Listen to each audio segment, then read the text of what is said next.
Today we're going to use pattern and glitter vinyl to make ornaments that can double as gift tags. We're going to start by taking 3-inch squares of the pattern Christmas vinyl included in the mystery box and cutting it into circles. Next, we're going to put the vinyl on the clear acrylic ornaments included in the mystery box. All right, now we need to do something about the hole in our vinyl.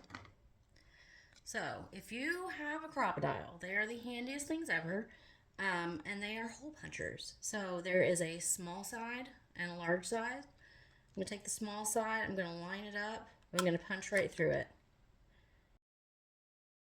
Okay, so now we're going to dress these up a little bit more. They're pretty cute as is with this pattern vinyl. But we are going to turn them into monogram ornaments.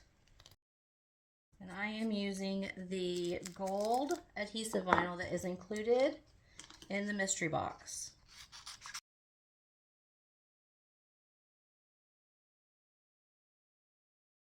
One thing that I like to do with cute ornaments, especially customized ones, is use them as gift tags for gift bags.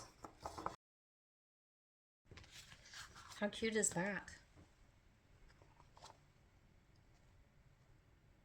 Be sure you're subscribed to the November Mystery Box from Expressions Vinyl so that you can play with all these fun vinyl patterns and get the exclusive cut files.